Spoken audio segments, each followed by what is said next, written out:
Some people are convinced that we're going to get hyperinflation in developed markets. So in this video, we're going to look at the triggers of hyperinflation, but also where we are now, and we'll take a stab at where we might be headed in terms of inflation. So if you do want to keep abreast of what's going on in markets, remember, you can always sign up to our free weekly market roundup. There'll be a link below me in the description and above me. So let's look at hyperinflation in a bit more detail. This is not a recommendation. If you want advice tailored to your specific circumstances, seek independent financial advice.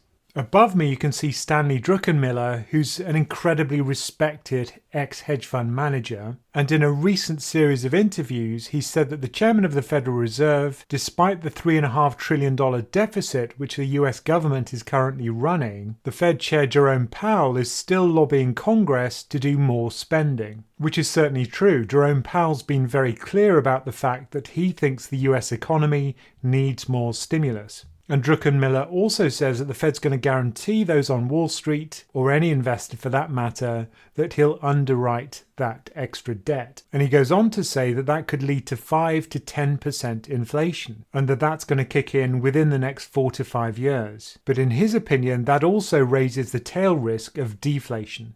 If we look at the history of US debt relative to US gross domestic product, you can see that the first spike happens just after federal debt was first issued, which is just after the US split from Britain in the Revolutionary War, and it took many decades to pay off that debt. The next spike in debt happened with another war, which was the US Civil War. Then it spiked again with World War I, and that wasn't quite fully paid off before we got the Great Depression, which pushed up the debt to GDP ratio again. But the really big increase in US debt came with World War II. But again, the US managed to grow more quickly than its debt, which is why the debt to GDP ratio fell following the Second World War. And in order to counteract the negative effects of the Great Recession, the US had to use fiscal policy again, which increased debt to GDP to about 100%. And that wasn't paid off before we got the pandemic, which has now pushed debt to GDP to record levels. But Druckenmiller's point is that if the Fed's buying this debt, a large proportion of it, then that's increasing the supply of money. And with more money chasing an equal amount of goods and services, that tends to be inflationary. And Druckenmiller's point about deflation is that while the Fed is buying those assets, it's actually inflating an asset bubble, both in the equity market but also now the credit market, as people have to move to riskier assets in order to get a decent return, because the return on treasuries has effectively been pushed down to zero. In the UK as well, if we look at the debt to GDP ratio, it's now at around 100%. It's not quite as high as the US debt, and it's well below where we were at the end of World War II. But notice how even with a debt to GDP ratio of 250%, we eventually paid off that debt. And before you feel tempted to write in the comments of this video, money printer go brr, yes, I have seen this video and it is quite amusing. If you're enjoying this video, you can always help us by clicking the like button, and there's also now a join button so you can support us directly via YouTube. Before we move on to hyperinflation, let's just quickly recap what drives inflation. Demand pull inflation happens when you get a very strong economy, because then there's a greater demand for goods and services, and then the prices that you pay for those goods and services will go up because companies will see the greater demand and raise prices. Cost push inflation happens if the raw materials, which form the inputs to companies, increase in price. And a typical example of that in the past was when we had oil price increases. So for example, there'd be a war in the Middle East, and then oil prices would increase, and that increase in the cost of transporting things, but also manufacturing things, would be passed on to consumers. If your currency devalues, then when you import goods and services, those become more expensive. So that's called pass-through inflation. It's not necessarily a bad thing because your exports also become more competitive in the foreign currencies. And wage push inflation occurs if the general level of wages increases over time, because then companies will raise prices for their goods and services because they know people can now afford higher prices for those goods and services. And that typically would happen when unemployment is low. If you think about a wage negotiation, if a company can't find people to fill its roles, then the people who do have the qualifications are able to negotiate higher wages. And generally people who are talking about hyperinflation think that this rapid expansion of money and credit to counteract the effect of this crisis will be what triggers demand pull inflation. But I remember people were saying something very similar in 2012. In fact, many hedge funds were saying that, but they were wrong. So while it's true that money printing is a big driver of what happens to inflation, demand is also very important. And at the moment, we're actually seeing deflation in some assets. So beside me here, you can see the daily road traffic index as published by the Department of Transport in the UK. And this index is scaled so that the value is 100 in the first week of February. Notice how the amount of traffic drops dramatically, but then it gradually starts to recover. And as the level of road traffic increased, so would the demand for fuel. And also notice that as England enters a second lockdown, there's been a fall in traffic. So we might expect that demand would fall for a second time. This is the price of West Texas Intermediate crude oil since the beginning of this year in 2020. And notice how it tracks that road traffic index fairly well, but of course this will depend on global demand, not just demand from the UK. But as demand for oil fell across much of the world, you can see the effect on the price of oil, which was disinflationary. And because of the further lockdowns we're seeing in Europe, we might expect to see further weakness towards the end of the year. But the price of oil is a nice example of deflation driven by a lack of demand, whereas inflation can be caused by an increase in demand. And in particular, I'm thinking of the example of beef in the United States. So this is the price of a pound of ground beef in the United States in dollars, and the blue bars here are US recessions. Now notice that it's not usually the case that there's a huge change in the price of beef during a recession, and presumably that's because supply and demand aren't usually affected that much by a recession. But notice what happens in 2020, which is unusual. We have this massive spike in the price of beef. Now presumably that's not driven by a huge surge in demand for beef just because we've got a coronavirus.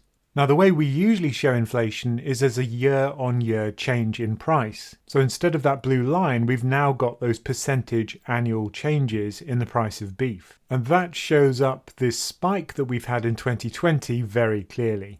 And if we zoom in to the percentage price change just in 2020, and the year-on-year increase in the price of beef surged in June to almost 25%. And the primary driver for that was the fact that many meat packing plants had to be shut because they had many outbreaks of coronavirus. So this isn't an example of inflation due to increased demand, but inflation due to a restricted supply of ground beef. And in April, President Trump signed an executive order saying that meat processing plants were critical infrastructure, and many states took this as justification for keeping those plants open. And then what we saw was disinflation when the rate of inflation starts to fall. It remained positive, so the price of beef was still increasing, but at a smaller rate. And the important thing we can learn from this is that it's not just money supply which affects inflation, it's also supply and demand for goods. And a really extreme example of inflation driven by restricted supply is the Siege of Paris in the 19th century. And beside me here you can see a menu in 1870 from Paris, and right at the top you can see that they were serving stuffed donkey's head with elephant consommé along with kangaroo, and possibly the least appetizing item is cat surrounded by rats.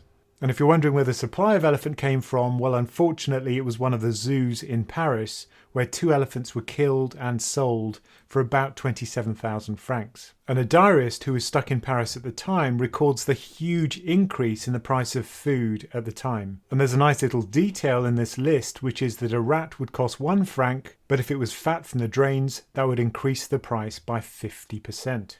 Now let's go back to Druckenmiller's point about fiscal stimulus. Is it really necessary?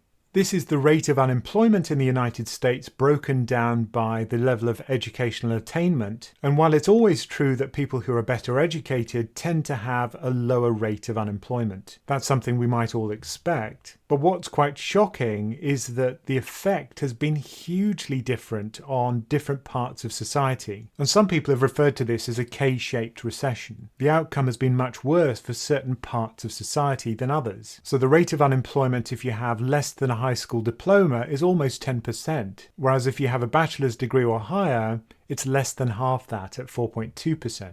And if we break it down by race, then you can see there's a huge difference between black or African American people, where the rate of unemployment is almost 11%, whereas if you're white, the rate of unemployment is only 6%. And if we look at other variables like the participation rate, you can see that we've moved back about 20 years in terms of female participation in the labour market. So those people who are white, educated, male and wealthy have certainly not been impacted as much as those who don't fall into that demographic.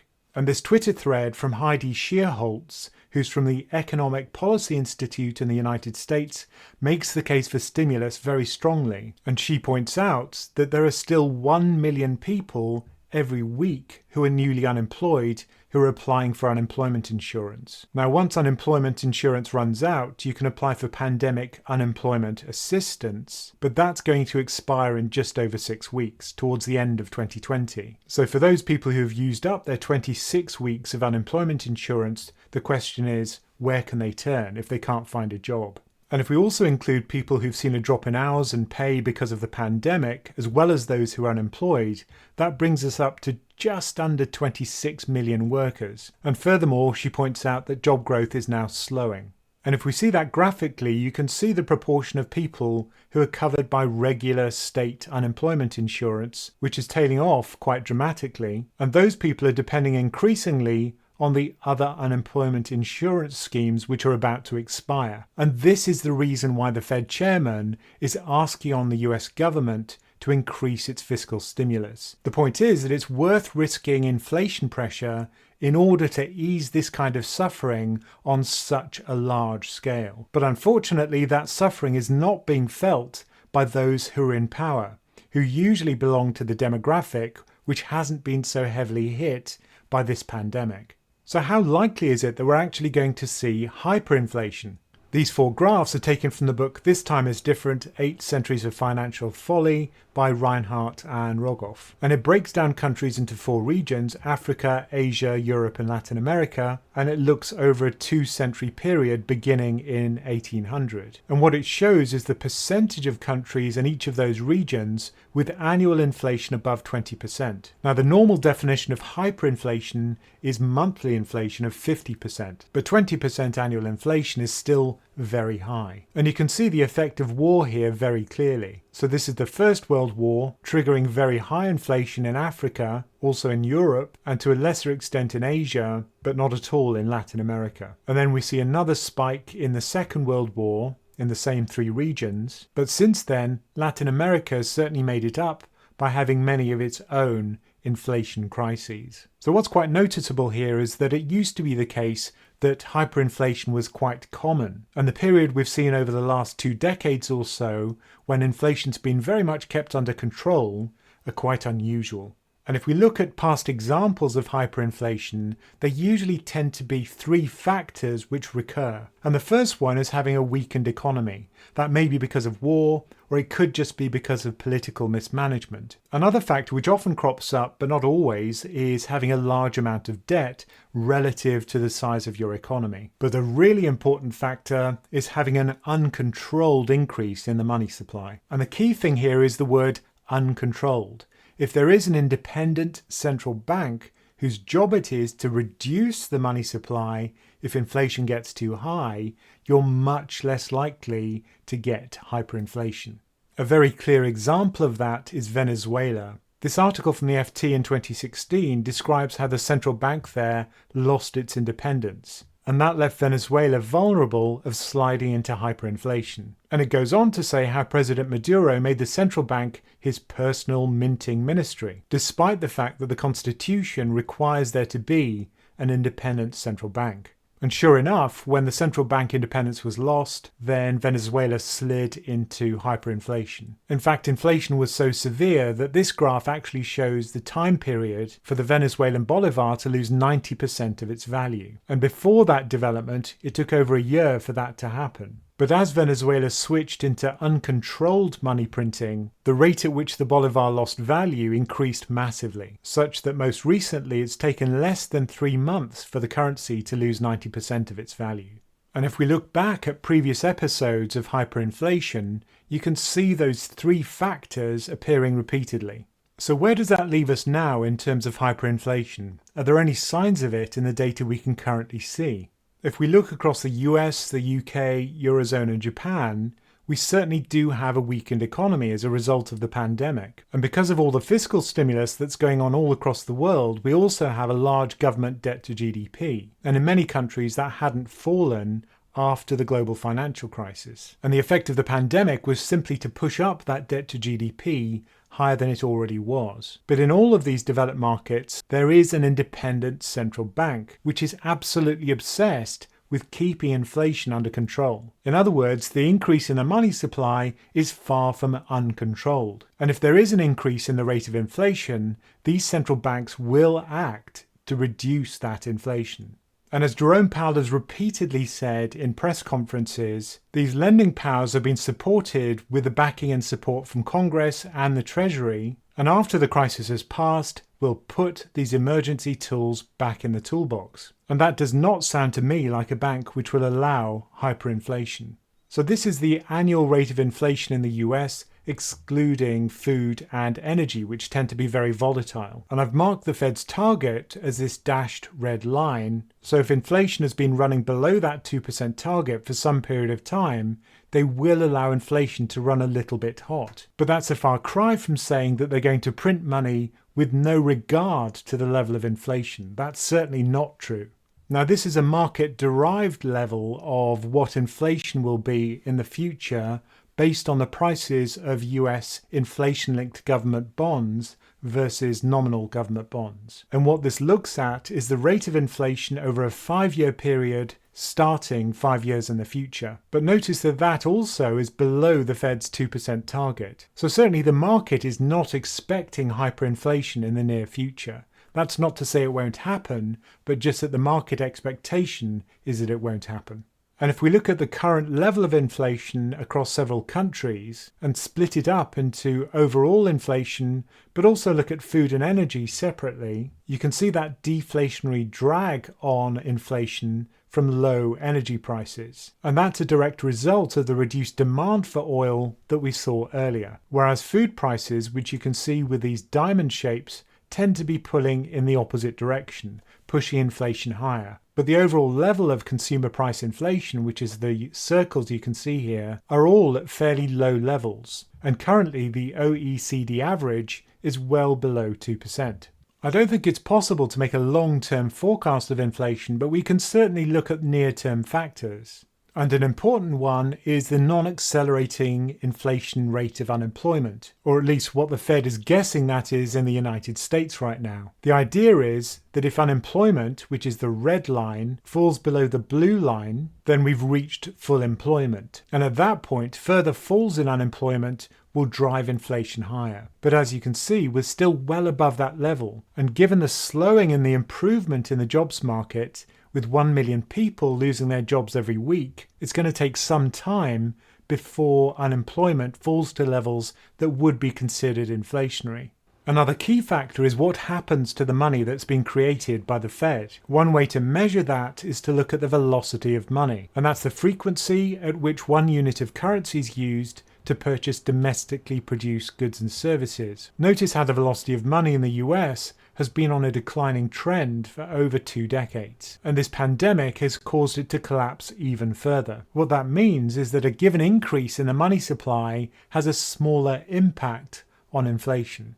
And one of the reasons why the velocity of money's collapsed is because people are not spending that money because they can't go out to restaurants or book holidays. And if we look at the personal saving rate in the US, which is the percentage of disposable income that people are saving, and that might go into a checking account or it might go into the stock market, that increased to unprecedented levels during this recession. And although it has fallen significantly since reaching that peak, it's well above recent levels. So I think based on this evidence, it's very unlikely we're going to get hyperinflation anytime soon. And it's certainly worthwhile having that extra fiscal stimulus to stop scarring in the economy and that long tail of unemployment, which means a great deal of human suffering. If you found that video useful, please consider supporting us on Patreon. You'll find a link beneath me in the description, and there'll also be a link above me. So, as always, thank you for listening.